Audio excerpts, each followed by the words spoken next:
नमस्कार, मैं हूं योगेश राणा और बात करते हैं राजनीति की। प्रशांत किशोर चुनावी रणनीतिकार है। देश की करीब करीब सभी पार्टियों को चुनाव लड़ाने में मदद कर चुके हैं। आजकल प्रशांत किशोर का एक फार्मूला बड़ा चर्चा में है। उन्होंने एक 3 सूत्री फार्मूला दिया है और उनका दावा है कि भाजपा को इस फार्मूले पर अमल किए बगैर हराया नहीं जा सकता है। उनके इस फार्मूले पर बहस छिड़ गई है। आखिर प्रशांत किशोर का फार्मूला क्या है? अगर इस फार्मूले से भाजपा को हराया जा सकता है तो क्या उत्तराखंड में कांग्रेस इस फार्मूले पर काम कर रही है? हरीश रावत इस फार्मूले पर काम कर रहे हैं? यह एक सवाल है। आइए एक एक कर बात करते हैं। प्रशांत का कहना है कि भाजपा ने हिंदुत्व, चरम राष्ट्रवाद और जन कल्याणकारी नीतियों का एक मजबूत नैरेटिव देश में तैयार किया है। भाजपा को हराने के लिए इस नैरेटिव को तोड़ना होगा और इस नैरेटिव को इसी नैरेटिव से तोड़ा जा सकता है, उनका यह कहना है। बात थोड़ी उलझी हुई सी है लेकिन बड़े काम की है। एक एक बात करते हैं और प्रशांत किशोर के फार्मूले को समझते हैं।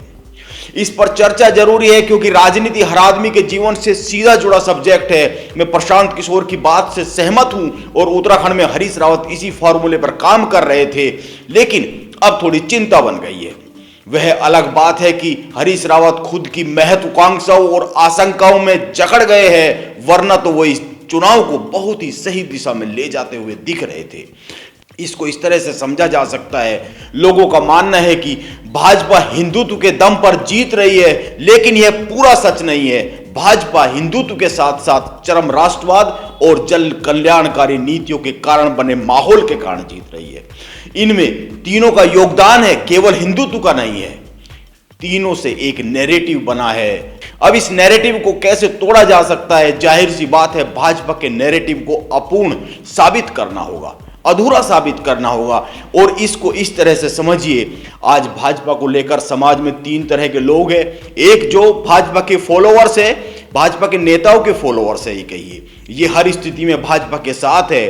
दूसरे वे लोग हैं जो हर घटना और व्यक्ति को लेकर अपनी एक परिभाषा बनाते हैं। ये लोग तथ्य और तर्क के आधार पर लगातार विश्लेषण करते हैं और अपनी परिभाषा में संशोधन करते रहते हैं। और तीसरे जो भाजपा के खिलाफ है, यानी किसी अन्य के फॉलोअर्स है, वो तथ्य और तर्क पर बात नहीं करते, केवल और केवल भाजपा के खिलाफ है। अब जो मैंने दूसरी तरह के लोग बताए हैं, इनमें से बहुत आज भाजपा की मौजूदा नीतियों से संतुष्ट नहीं है, लेकिन हिंदुत्व उनको भाजपा से दूर जाने नहीं दे रहा है। यानी ये लोग अपने वोट की जगह बदल सकते हैं, लेकिन हिंदुत्व की शर्त पर ही। इन्हीं लोगों को हरीश रावत ने उत्तराखंड में एक विकल्प देने की कोशिश की। उन्होंने बाबा केदारनाथ से लेकर हरिद्वार में मंदिर मंदिर घूमकर भाजपा के हिंदुत्व के सामने साबित करने की कोशिश की कि मैं भी हिंदू हूं, हिंदुत्व मेरे पास भी है, मैं भी ऐसा ही हूं जैसी भाजपा है, यानी मैं भी हिंदू हूं और भाजपा से ज्यादा अच्छा हिंदू हूं।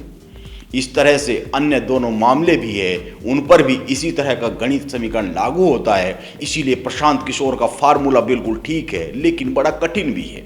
बड़ा कठिन इसलिए है क्योंकि भाजपा के सामने काउंटर नैरेटिव तैयार करना इतना आसान नहीं है। भाजपा की मौजूदा लीडरशिप इस नैरेटिव को कायम रखने के लिए बहुत तेजी से एक्शन लेती है। अभी नई संसद और वॉर मेमोरियल इसका सबसे बड़ा उदाहरण है। पुरानी संसद और इंडिया गेट अंग्रेजों की निशानी है। यह एक समाज में संदेश है।